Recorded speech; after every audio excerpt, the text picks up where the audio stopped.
नमस्कार, स्वागत है आप सभी का फॉर्मूला गुरु में। मैं हूं विपुल सिंह और आज का शो काफ़ी महत्वपूर्ण है। महत्वपूर्ण इसलिए है क्योंकि ये शो जो है इस साल का एक तो पहला शो है। दूसरा महत्वपूर्ण इसलिए शो महत्वपूर्ण है क्योंकि हमने इसकी जो समय सारणी है उसमें थोड़ा सा परिवर्तन किया है। पहले आप लोग शनिवार को ऐप पे और रविवार को यूट्यूब पे देखते थे। अब आप लोग बुधवार को इसे मनी 9 के ऐप पर देख पाएंगे और बृहस्पतिवार को आप देख सकते हैं इसे यूट्यूब पर। तो स्वागत है आप सभी का फॉर्मूला गुरु में। मैं हूं विपुल सिंह। फॉर्मूला गुरु में हर हफ्ते हम एक नई थीम के साथ आते हैं जिससे आपका पोर्टफोलियो न सिर्फ सुरक्षित रहे बल्कि लगातार बढ़ता रहे। और इस क्रम में आज हम बात करेंगे मिड कैप स्टॉक्स की। क्या आज के छोटे शेयर कल को बड़े रिटर्न दिला सकते हैं? मिड कैप शेयरों को चुनते समय किन बातों का ध्यान रखें? ऐसे ही मिड कैप शेयरों से जुड़े तमाम मुद्दों पर आज करेंगे विस्तार से चर्चा। लेकिन सबसे पहले उन महत्वपूर्ण सवालों पर नजर डालते हैं जिनके जवाब आज हम फॉर्मूला गुरु में तलाशेंगे। तो एक एक करके उन सवालों को आपके स्क्रीन पर लेकर के आते हैं और अपने एक्सपर्ट से अभी आपको कराते हैं रूबरू। तो सबसे पहले समझ लेंगे कि भाई आखिर में मिड कैप शेयर होते क्या हैं और क्यों इनको मिड कैप कहा जाता है, क्या वजह है इसकी, और आज की चर्चा हम ये क्यों कर रहे हैं इस पर भी हम करेंगे विस्तार पूर्वक चर्चा। इसके अलावा जरा कुछ एक और सवालों को भी हम तलाशेंगे जिसमें कि महत्वपूर्ण मुद्दा ये है कि अगर पता लग गया मिड कैप शेयर क्या होता है, लेकिन मिड कैप शेयरों को अगर हम उसमें निवेश कर रहे हैं, खरीदारी कर रहे हैं, तो किन बातों का ध्यान रखना चाहिए? क्या वैल्यूएशन को ध्यान रखना चाहिए? शेयर प्राइस सस्ता है क्या इसीलिए खाली ले लेना चाहिए? ये कौन से पहलू होते हैं हमारे आज के एक्सपर्ट से समझेंगे। तीसरा महत्वपूर्ण सवाल जिसके पे हम आज विस्तार से चर्चा करेंगे वो ये है कि आखिर में जो मझोले शेयर होते हैं यानी मिड कैप शेयर होते हैं, इनकी कितनी पॉसिबिलिटी है कि ये आने वाले टाइम के लार्ज कैप बन सकते हैं या इस तरह की कोई संभावना होती ही नहीं है? इस पर भी हम जवाब लेंगे हमारे आज के एक्सपर्ट से। इसके अलावा चौथा महत्वपूर्ण सवाल ये जानेंगे कि आखिर में मिड कैप शेयरों में, कई सारे मिड कैप शेयरों में बहुत अच्छे रिटर्न देखने को मिले हैं 2022 में, तो लेकिन प्रॉफिट बहुत लोग नहीं बुक करते हैं। तो प्रॉफिट बुक करने का सही समय कब होता है, कब प्रॉफिट बुक करना चाहिए, कितने % मुनाफे पर बुक करना चाहिए, ये एक महत्वपूर्ण सवाल है जिसको लेकर के तमाम दर्शक सवाल पूछते रहते हैं। तो आज इस सवाल के जवाब हम अपने इस कार्यक्रम में जानेंगे हमारे एक्सपर्ट के जरिए। पाँचवा सवाल ये कि आखिर में अगर पैसे लगाने हैं तो मझोले में क्यों लगाएं, बड़े में ना लगा दें। बड़े या मझोले, किन में निवेश से मिलेगा ज़्यादा रिटर्न? क्या कुछ फ़ायदे हैं मिड कैप शेयरों में पैसे लगाने के, क्या नुकसान हैं? इन तमाम पहलुओं पर बातचीत करेंगे आज के छठे सवाल का उत्तर लेते हुए हमारे एक्सपर्ट के साथ। सातवां महत्वपूर्ण सवाल ये है कि पिछले एक साल में बहुत सारे शेयर ऐसे रहे हैं जिन्होंने शानदार रिटर्न दिया है। उसकी एक फहरिस्त भी हमने कुछ शेयरों की तैयार की है, वो भी शेयर आपको दिखाएंगे और उसके रिटर्न भी आपको दिखाएंगे और आज के हमारे एक्सपर्ट से पूछेंगे कि यहाँ पर इनमें से कौन से शेयर ऐसे हैं जिनमें उनको लगता है बने रहना चाहिए, कौन से शेयर हैं जिनसे उनको लगता है कि निकल जाना चाहिए।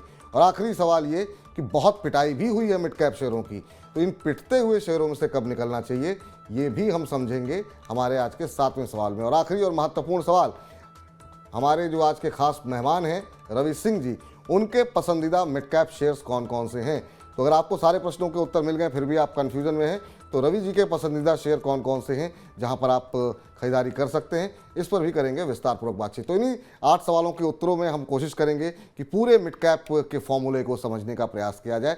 और सबसे पहले रूबरू कराते हैं हमारे आज के खास मेहमान यानी कि हमारे आज के गुरु रवि जी हमारे साथ जुड़ चुके हैं। रवि सिंह जी, शेयर इंडिया से। रवि जी, बहुत बहुत आभार, अभिनंदन आपका और नए साल की बहुत बहुत शुभकामनाएं आपको। एक बार फिर से नए साल पे हम लोग जुड़ रहे हैं आपके साथ। उम्मीद करते हैं 2023 हमारे दर्शकों के लिए काफ़ी अच्छा, काफ़ी शानदार रहेगा। आपसे पहला सवाल आज के सवालों पर आए उससे पहले पहला सवाल तो बाजार को लेकर के ही होगा। बाजार की अगले अगर हम बात करें 15-20 दिन, एक महीने की बात करें, क्योंकि 2023 पर तो हमने आपसे चर्चा की हुई है, तो इस अगले एक महीने के लिए आपको क्या लगता है बाजार की रेंज क्या रहनी चाहिए? और जो ट्रेडर हैं, खास तौर से छोटी अवधि के ट्रेडर जो होते हैं, उनके लिए क्या स्ट्रेटजी आप सजेस्ट करेंगे?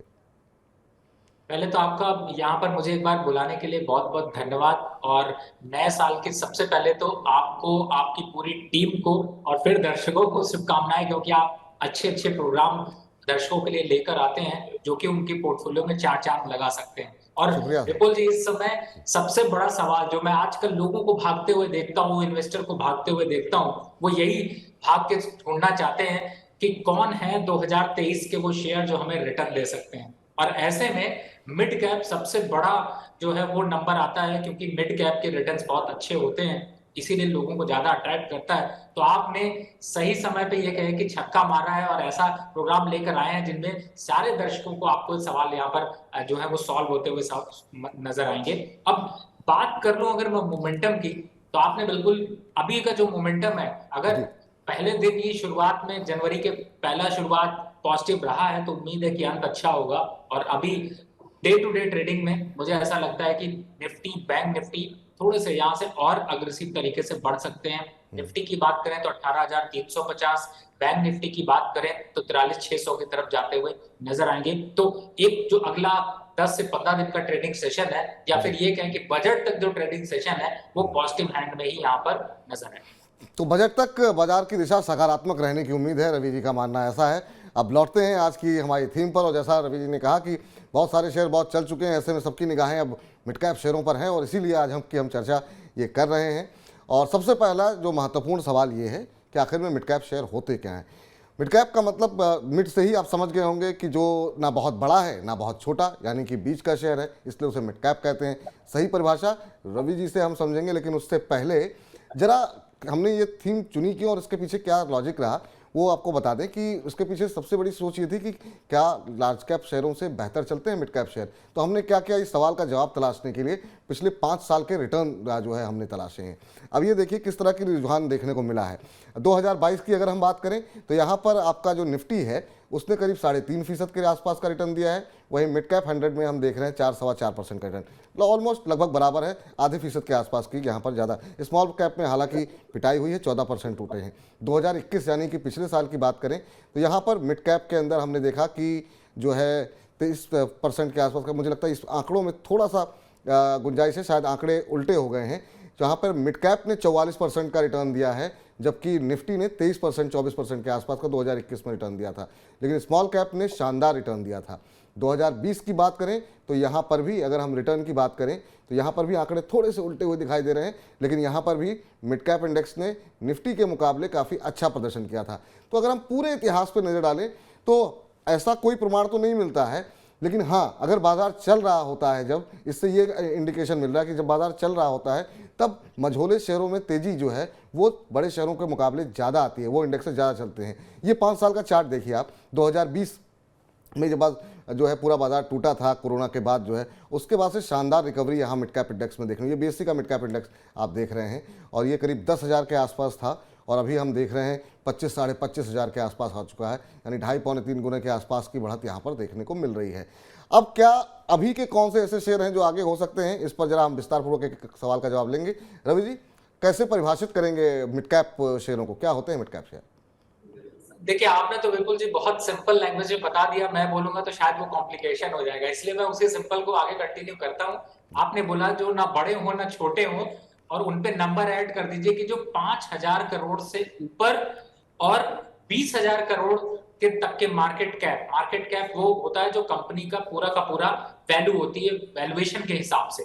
वो इसके बीच में जो आते हैं, यानी फिर से मैं रिपीट कर दूं, 5,000 करोड़ से 20,000 करोड़ के बीच में जो भी कंपनियों का मार्केट कैप है वो सभी मिड कैप में आती है। तो इससे अंदाजा लगा लीजिए कि उससे ऊपर वाले 20,000 से ऊपर वाले लार्ज कैप हो जाते हैं, और 5,000 से नीचे वाले स्मॉल कैप हो जाते हैं। तो ये है सबसे बड़ा जो आपको मिड कैप के लिए सबसे बड़ी अंडरस्टैंडिंग, जिससे कि आप आसानी से समझ सकते हैं। चलिए, बहुत आपने तो बहुत आसान भाषा में बता दिया लोगों को कि जो कंपनी की कुल मार्केट वैल्यू है वो अगर 5,000 करोड़ से ज़्यादा है और 20,000 करोड़ से कम है, तो इसके बीच में आप किसी भी बीएससी की साइट पर कहीं भी देख लीजिए, मार्केट कैप सामने लिखी रहती है। अगर इनके बीच में वो शेयर आते हैं तो निश्चित रूप से वो मिड कैप शेयर होंगे। उससे ऊपर के हैं, 20,000 करोड़ से ज़्यादा की हैं तो लार्ज कैप हो जाएंगे, 5,000 करोड़ से कम का मार्केट कैप है तो वो स्मॉल कैप हो जाएंगे। बहुत आसान भाषा में रवि जी ने हमको बताया कि मिड कैप शेयर होते क्या हैं। अब दूसरा महत्वपूर्ण सवाल ये आता है कि जब भी हम कोई मिड कैप शेयर चुने, किन महत्वपूर्ण चीज़ों का ध्यान रखना चाहिए? क्या वैल्यूएशन ज़्यादा इंपॉर्टेंट होती है? क्या कंपनी की फंडामेंटल्स इंपॉर्टेंट होते हैं? लार्ज कैप और मिड कैप में लोग मिड कैप में इसलिए जाते हैं कि यहाँ पर अपॉर्चुनिटी शायद ज़्यादा हो, रिटर्न शायद ज़्यादा मिल जाए। किन किन बिंदुओं पर आप रेखांकित करेंगे, किस पर ध्यान देना चाहिए?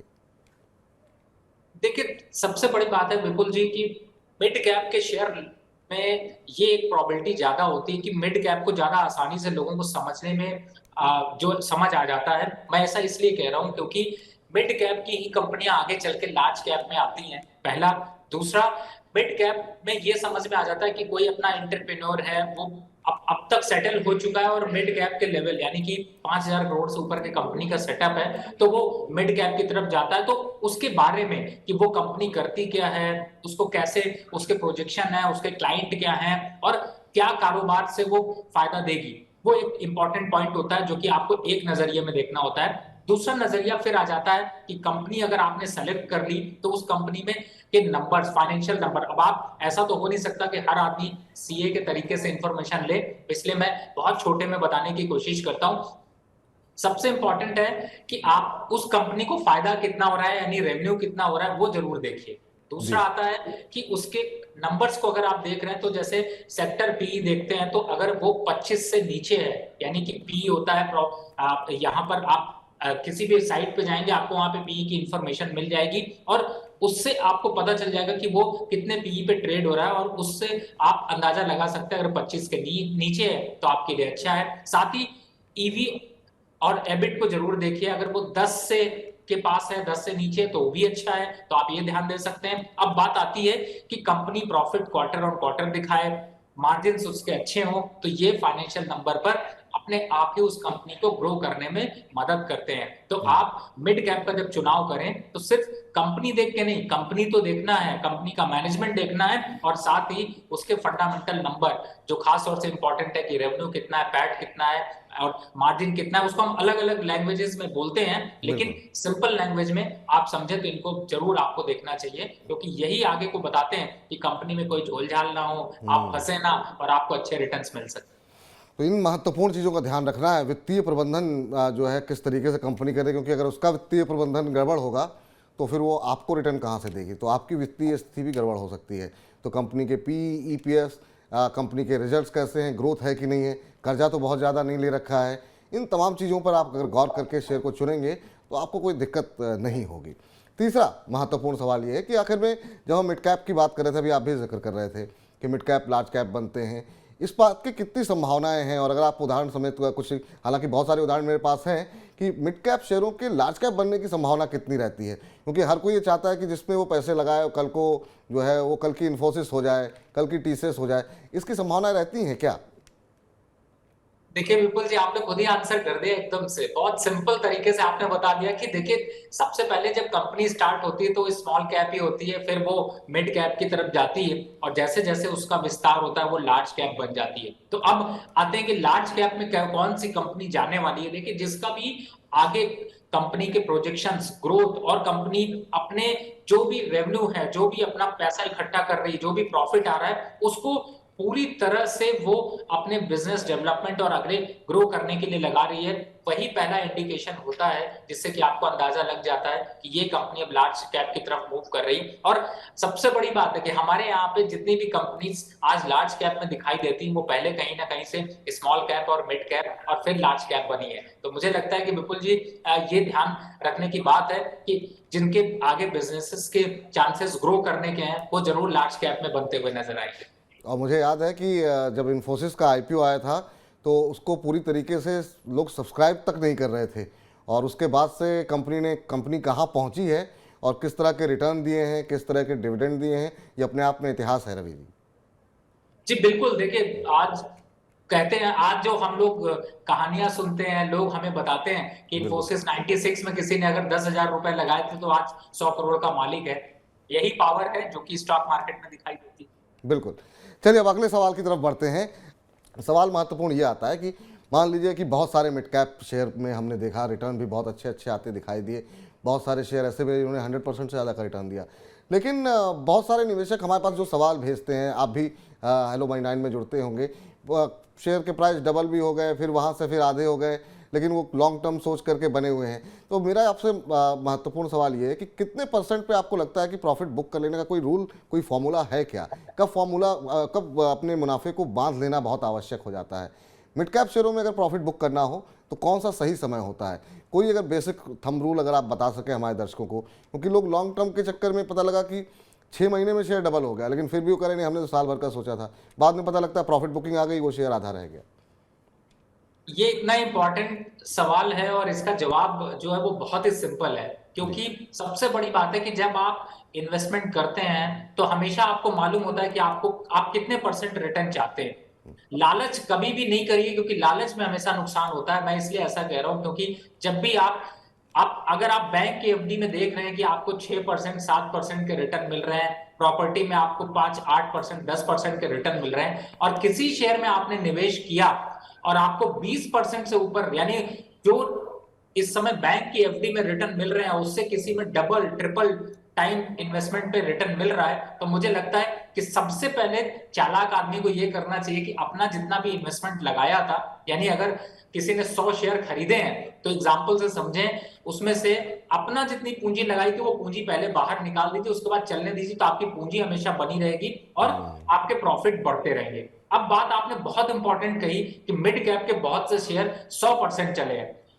हमें 100% नहीं चाहिए। आप 100% की कभी मत सोचिए। आप ये सोचिए कि अगर स्टॉक 50% बढ़ गया तो मैं आधी क्वांटिटी, 100% बढ़ गया तो पूरी क्वांटिटी बेचने के बाद जाऊंगा फाइनेंशियल एडवाइजर से राय लूंगा कि अब कौन सा शेयर खरीदूं, या फिर वो रिसर्च करूंगा। ये सिंपल फॉर्मूला है, कोई और फॉर्मूले की जरूरत नहीं है। आप जब भी स्टॉक खरीदिए, अगर आपके पास अभी भी बास्केट में कोई ऐसा स्टॉक है जो आपको 50% और 100% रिटर्न दे रहा है, तो फॉर्मूला लगाइए, 50% अभी बेच दीजिए, 50% जब बेचिए जब 100% आपको रिटर्न मिल जाए, और उस शेयर को टाटा बाय बाय कर दीजिए, दूसरे शेयर की तरफ जाइए। क्योंकि ऐसे शेयर में 100% का प्रॉफिट मुनाफा देखने के बाद लोगों को 20% का भी मुनाफा बुक करने का मौका नहीं मिलता। तो चालाक वही जो जल्दी प्रॉफिट लेके चला जाए। तो चालाक वही जो अपनी पूंजी जो है अपने पास रख ले। तो इसलिए जो है ये समझदारी रखिए, ऐसा ना हो कि जो सारी रकम जो है मुनाफे की वो खाली पेपर पे दिखाई दे, कि वहाँ पता लगा ऑनलाइन बढ़ रहा है, आप खुश हो रहे हैं,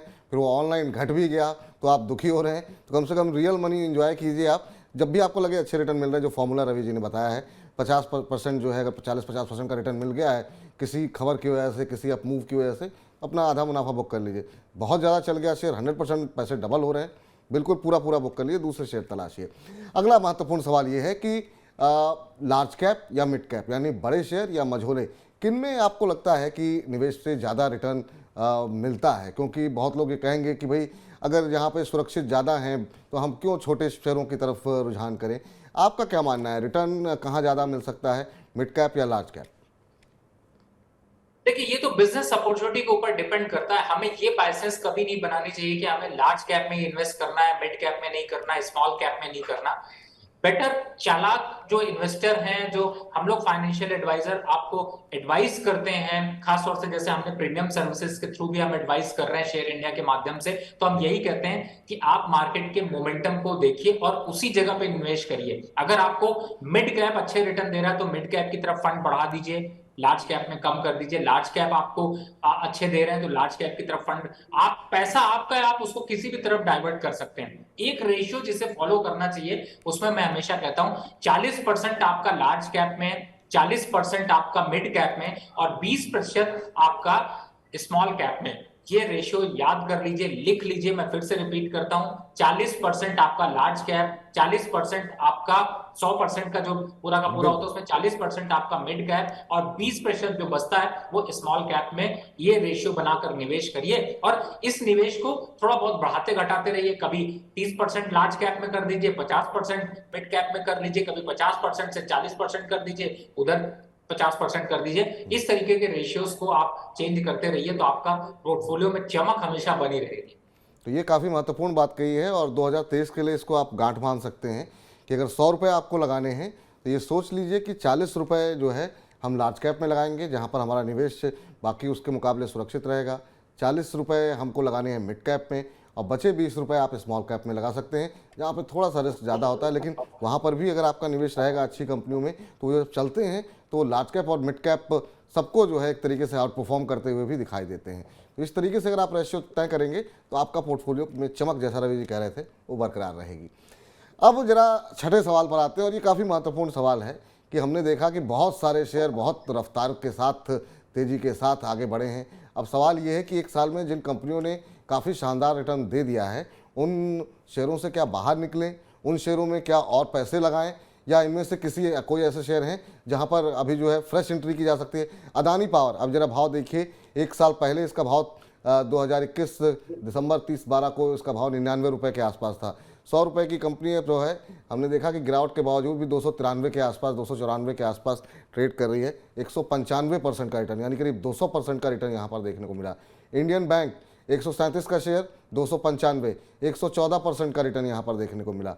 बैंक ऑफ इंडिया 42 रुपये का शेयर 81-82 रुपये का हो गया, यानी ऑलमोस्ट 100% का, 92% के आसपास का रिटर्न। कैनरा बैंक, बैंकिंग शेयरों ने तो खैर आखिरी के 2-4 महीने रहे ऐसे छक्के लगाए हैं कि बाकी सारे सेक्टर्स दिखाई नहीं दिए। कैनरा बैंक में आप देखिए 195 का शेयर था, 335-336 के आसपास चल रहा है, 70% का रिटर्न यहाँ पर भी आया है। टीवीएस मोटर्स अच्छा चला है, 70% के आसपास रिटर्न। जेएसपीएल जो है ये 600 के आसपास पहुँच गया, 370 से 60-62% का रिटर्न यहाँ पर। अपोलो टायर्स 50% का रिटर्न एक साल में देखने को मिले हैं।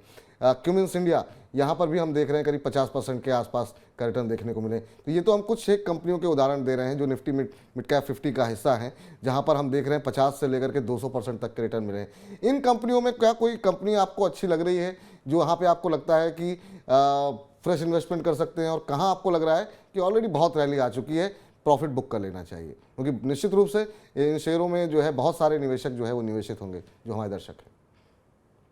विपुल जी, ऐसा मुझे लग रहा था कि जैसे आप हमारी लिस्ट पढ़ रहे हो जिसपे कि हम लोगों ने क्लाइंटों को इस पे रिपोर्ट भी दी है और इन स्टॉक्स की रिकमेंडेशन हमारी रही है। इनफैक्ट जो आपका अगला सवाल आपने जो रखा था या आपने जो स्टार्टिंग में दिखाया कि जानेंगे कौन से शेयर, उनमें कई स्टॉक्स हैं जो रिपीटेटिव है। तो फिलहाल मुझे ऐसा लगता है कि ये बास्केट तो आप बिल्कुल रखिए ही रखिए। आपको मैंने अभी पहले बताया 2 मिनट पहले ही कि अगर आपको 50% और 100% के रिटर्न आपको इन स्टॉक्स में मिल रहे हैं, खासतौर से अदानी पावर है, इंडियन बैंक है, bank of India, Canara bank, TVS, JSPL, Apollo tyre, Cummins India, तो बिल्कुल आपको पार्शियल प्रॉफिट बुक करना चाहिए। और अगला सेगमेंट जो है जिसमें कि हम शेयर की बात करेंगे, उनमें वो पैसे और लगा सकते हैं। बिल्कुल।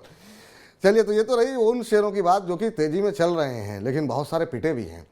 तो क्या पिटने वाले शेयरों से दूर ही रहें, या फिर कहीं पर ऐसा लग रहा है कि वैल्यूएशन बहुत आकर्षक हो गई है, काफ़ी टूट गए हैं, अब इनसे ज़्यादा क्या टूटेंगे, बहुत लोगों को शेयर सस्ते लगने लगते हैं? तो ज़रा कुछ एक फहरिस्त हमने उनकी भी तैयार की है, हालांकि वो फहरिस्त हमने थोड़ी छोटी रखी है। उनमें देखते हैं क्या स्थिति देखने को मिल रही है। ये सबसे ज़्यादा पिटने वाले शेयर हैं, तो हमने 5-6 शेयर निकाले हैं। जुबलेंट फूडवर्क्स, एक समय ऐसा लग रहा था कि इसी शेयर की तूती बोलेगी, लेकिन 2022 इनके लिए अच्छा नहीं रहा और 85% की जो है गिरावट यहाँ पर देखने को मिली है। अच्छी खासी गिरावट, सोचिए 3,500 का शेयर 500 रुपये पे आ गया। भारत इलेक्ट्रॉनिक्स 50% से ज़्यादा टूटा है। टोरेंट फार्मा में 51, 51, 52% के आसपास की गिरावट देखने को मिली है, 1500 पे आ चुका है। अजंता फार्मा, जित पूरे फार्मा शेयरों में हमने देखा कि अच्छी खासी तेज़ी कोविड के समय देखने को मिली थी और वहाँ पे प्रॉफिट बुकिंग भी इस सेक्टर में देखने को मिली है। 47% की गिरावट अजंता फार्मा में। वोल्टास 32-33% टूटा है। गोदरेज इंडस्ट्रीज़ में हमने देखा 30% से ज़्यादा की गिरावट देखने को मिली है। इनमें से कहीं कोई अपॉर्चुनिटी दिखाई दे रही है, कहीं आपको लग रहा है कि नहीं यहाँ पर जो है काफ़ी गिरावट आ गई है और अब वैल्यूएशन आकर्षक है, या इनके बिजनेस मॉडल को लेकर के आप कंसर्न है? कुछ एक कंपनियों पर अगर आप टिप्पणी करना चाहें तो। देखिए, आपके इसमें वैसे तो मुझे ऐसा लगता है कि जो आपने इस समय कंपनियों की बात की है उसमें सबसे पहले नंबर पे अगर मुझसे इन्वेस्टमेंट के लिए पूछे तो मुझे बीईएल काफी अच्छा लग रहा है। डिफेंस सेक्टर की कंपनी है और अच्छे खासे दमखम रखती है, तो आप इसको अभी कंटिन्यू कर सकते हैं। बाकी और चूंकि 10 स्टॉक्स मैं आपको देने वाला हूँ, उन पे आप फोकस करेंगे तो आपको और ज्यादा अच्छे रिटर्न्स मिल सकते हैं। तो मुझे लगता है बीईएल को इसमें से आप कंटिन्यू कर सकते हैं। और एक सवाल ये भी था मेरा उसमें, जो सवाल मैं आखिरी सवाल पे आऊँ उससे पहले, कि आखिर में मिड कैप शेयरों में गिरावट आ रही है, हो किसी के पास अगर पोर्टफोलियो में है तो कब निकलना, कब चाहिए, कब आपको लगता है कि नहीं अब निकल जाना चाहिए? उसके लिए तो विपुल जी मैं कहूंगा कि आपके प्रोग्राम को कंटिन्यू देखें और आपके जो सवाल और आंसर का सेशन है उसमें वो सवाल जरूर भेजें। दूसरा है कि गिरने की बात, देखिए स्टॉक में अगर गिरावट है तो फंडामेंटल एक बार चेक करना पड़ेगा। इसमें आप वित्तीय सलाह जरूर लीजिए और उनके फंडामेंटल को आप जरूर देखिए, जिन फंडामेंटल को अभी हमने आपको समझाने की कोशिश की है उनको एक बार रिविजिट करिए। अगर कंपनी लॉस में कंटिन्यू जा रही है, लोन बढ़ रहा है, खर्चे बढ़ रहे हैं, तो आप उस कंपनी के शेयर को जरूर विजिट करके एग्जिट करने की कोशिश करिए। तो मुझे लगता है कि ये बेस्ट सोल्यूशन है। आपका प्रोग्राम जो कॉलर ऑनलाइन है उसमें आप अपने सवाल भेजिए, आंसर सुनिए। विपुल जी तो वैसे ही आप तो सारे सेक्टर को और स्टॉक्स को कवर करते हैं। चलिए, तो ये आप जो है समय समय पर इसका कहने का रवि जी का मतलब ये है कि सवाल तो आप पूछिए ही, लेकिन समय समय पर अध्ययन करते रहिए, देखते रहिए अगर गिर रहा है तो क्यों गिर रहा है, फंडामेंटल्स में कुछ बदलाव तो नहीं हुए हैं, मैनेजमेंट की तरफ से कोई स्टेटमेंट ऐसी तो नहीं आई है, प्रोमोटर का स्टेक तो नहीं कम हो रहा है, और कोई ऐसा घटनाक्रम, अगर ऐसा कुछ नहीं हो रहा है तो बने रहिए, शेयर बाजार है, कभी बढ़ेगा कभी गिरेगा, दोनों तरह की स्थितियां चलती रहती हैं। लेकिन हाँ, अगर कोई फंडामेंटल चेंज हो रहे हैं तो फिर आपको निकल जाना चाहिए। आखिरी और महत्वपूर्ण सवाल, इस पूरे जो हम लोगों ने इतनी देर का मंथन किया और उसका जो अमृत है वो यही है कि आखिर में सबसे पसंदीदा शेयर कौन कौन से होने चाहिए मिड कैप में अगर दांव लगाने हो तो ये हम सबसे आखिर में रखते हैं। और रवि जी ने काफ़ी लंबी फहरिस्त इस बार तैयार की है, 8-10 शेयरों की उन्होंने एक लिस्ट तैयार की है। मैं चाहूँगा रवि जी आप जो है बताएं एक एक करके उन कंपनियों के बारे में और क्यों आपने इनको चुना है हमारे दर्शकों के लिए। देखिए, शेयर लंबे हैं, मैं कोशिश करता हूं आपको शॉर्ट में समझाने की। इन मोटा मोटी आपको ये बता सकता हूं कि ये स्टॉक्स आपको बहुत से डबल होते हुए, बहुत से आपको 50% से ऊपर, और कई ऐसे शेयर हैं जो 23%, 40% के रिटर्न आपको देते हुए नजर आएंगे। तो पहला तो ये। दूसरा जो मेरा सेलेक्ट करने का पॉइंट था, उसमें भी विपुल जी आपका सबसे बड़ा हाथ है। इसलिए मैं ऐसा कह रहा हूं क्योंकि कुछ दिन पहले आपने एक प्रोग्राम किया था जिसमें आपने डिविडेंड को लेकर के काफी फोकस किया था जी इन्वेस्टर के बिल्कुल, लिए। जी और वो शेयर, वो आपका जो प्रोग्राम था, वो कहीं ना कहीं से गहरी छाप मेरे मन में भी छोड़ा है। और मैंने अपने सारे इन्वेस्टर्स को वो फॉरवर्ड किया है कि आप उस वीडियो को जरूर देखें। बिल्कुल। आपसे भी रिक्वेस्ट होगी आपके प्रोग्राम के माध्यम से कि आप उसका डिस्क्रिप्शन में लिंक जरूर दीजिएगा जिससे लोग देख सकें। और बिल्कुल बिल्कुल, उसी और हम अपने जो दर्शकों को बीच में आपको रोक के कह रहे हैं, लेकिन हम अपने दर्शकों को बताना चाहेंगे कि आप मनी नाइन के यूट्यूब चैनल पर जाइए या फिर मनी नाइन ऐप पर जाइए। फॉर्मूला गुरु सेक्शन में जो है हमारी अच्छी बहुत बढ़िया कार्यक्रम हुआ था, डिविडेंड वाले शेयरों पे आप चाहें तो उसको तलाश कर सकते हैं। बाकी जैसा रवि जी ने कहा, हम डिस्क्रिप्शन में जो है इसका लिंक भी जो है निश्चित रूप से डाल देंगे, ताकि अगर आप उसको फॉलो करना चाह रहे हैं, उसको समझना चाह रहे हैं तो देख सकते हैं। जी अमित जी, जी रवि जी। तो स्टॉक कुछ उसी से रिलेटेड भी हैं जो कि आपको 15% डिविडेंड भी दे रहे हो। तो यानी सारी बास्केट का निचोड़ ये है कि वो डिविडेंड वाले स्टॉक्स अच्छे, फंडामेंटल वाले स्टॉक्स अच्छे, चार्ट वाले स्टॉक्स और अच्छे रिटर्न्स आपको दे सके। पहला स्टॉक है पीएफसी। इस समय पावर फाइनेंस कॉर्पोरेशन अच्छे फंडामेंटल के साथ चल रहा है। डिविडेंड यील्ड इसका भी 8% से ऊपर है और जी इस समय अच्छे मोमेंटम के साथ है। 200 रुपए के टारगेट अचीव हो सकते हैं आप, इसलिए मैंने इसको रखा है। दूसरा हिंदुस्तान जिंक, यहाँ पर कमोडिटी की प्राइसेस का जो इम्पैक्ट है उसके बाद से इसमें एक पुल बैक देखने को मिला है। तो दूसरा शेयर है हिंदुस्तान जिंक, जिसे आप अपने बास्केट में ले सकते हैं। तीसरा शेयर फिर से डिविडेंड की तरफ आते हैं तो आपको 14% डिविडेंड देने वाला और इस समय अच्छे वैल्यूएशन पे मिलने वाला आरईसी, आप इसको ले सकते हैं। क्योंकि पूरा बास्केट ऐसा है कि पूरा हेज रहे पोजीशन, आप सेफ रहें, इसलिए यहाँ पर फार्मा सेक्टर से अरविंदो फार्मा, जिसके कि नंबर्स अच्छे हैं, चार्ट्स पर भी काफी अग्रेसिव है और अच्छे वैल्यूएशन पर मिल रहा है, आप इसको ले सकते हैं। टाटा एलेक्सी मिड कैप का एक ऐसा शेयर है जिसमें अच्छे करेक्शन मिले हैं और आईटी सेक्टर का दिग्गज स्टॉक है। परफॉर्मेंस वाइज आपको आगे परफॉर्मेंस देखने को मिल सकती, तो मैंने इसको चूज किया है।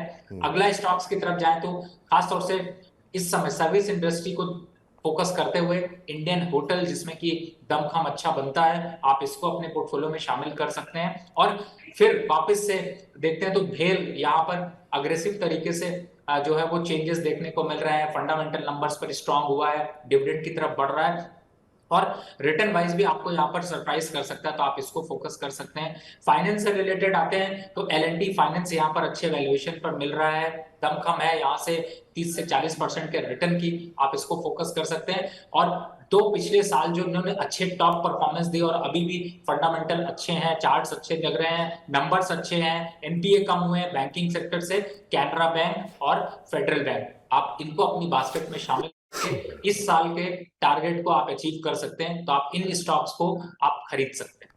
आपने बहुत अच्छी अच्छी कंपनियां यहाँ पर चुनी हैं। एक सवाल मेरा बीएचईएल को लेकर के है कि बहुत सारे जो ऐसे भी निवेशक हैं जो बहुत लंबे समय से बने हैं, पर शेयर में उस तरह का मोमेंट, कंपनी बहुत अच्छी है, सब लोग बात करते हैं, लेकिन उस तरह का मोमेंटम नहीं देखने को मिलता है, तो इसको चुनने के पीछे खास वजह क्या रही आपकी?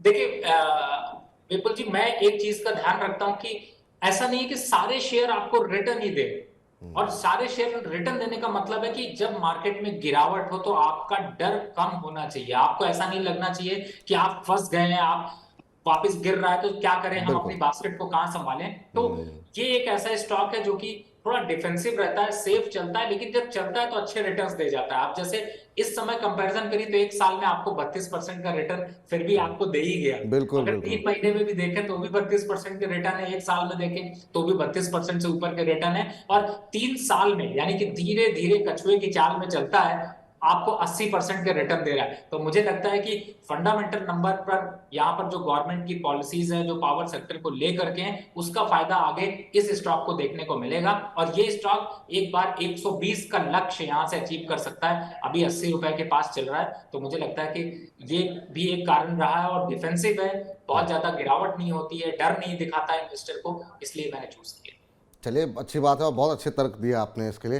एक बार हम चाहेंगे एक बार फिर से दिखा दें, और जरा मैं भी एक बार उन शेयरों को जो है सिलसिलेवार तरीके से बता दूं जो रवि जी के पसंदीदा मिड कैप शेयर हैं, जहां पर उनका ये कहना है कि यहाँ पर आपको 30-40% से लेकर के 100% से ज़्यादा तक के रिटर्न देखने को मिल सकते हैं, और सुरक्षित निवेश हैं ये। फंडामेंटली बहुत अच्छी कंपनियां हैं, PFC, Hindustan zinc, REC, Aurobindo pharma, Tata Elxsi, Indian hotel, BHEL, L and T finance, Canara bank और फेडरल बैंक। ये वो शेयर हैं 5 और 5-10 शेयर ऐसे हैं जो कि आपके पोर्टफोलियो को मिड कैप शेयरों में, जो अगर आप 100 रुपये लगाना चाह रहे हैं, इन शेयरों पे आप लगा सकते हैं। लेकिन हाँ, कोई भी निवेश करने से पहले अपने वित्तीय सलाहकार की सलाह जो है वो अवश्य लें।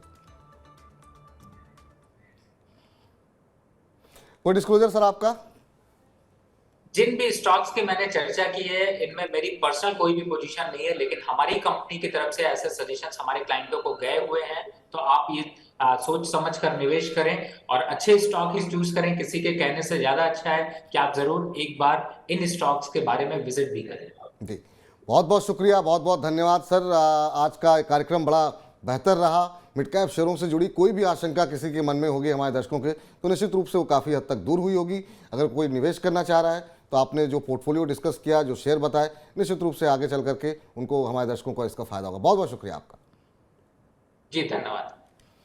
तो फॉर्मूला गुरु को अब समेटने का वक्त हो गया है, लेकिन आप मनी9 के साथ बने रहिए, क्योंकि मनी9 लगातार आपकी जेब सुरक्षित करने के लिए, आपके पैसे, आपकी वित्तीय समझ बढ़ाने के लिए लगातार अलग अलग तरीके के कार्यक्रम लेकर के आ रहा है। तो अब बने रहिए हमारे साथ। और सवाल अगर आपका कोई रहता है तो फॉर्मूला गुरु में हम बातचीत नहीं करते, हम बात करते हैं हेलो मनी9 में।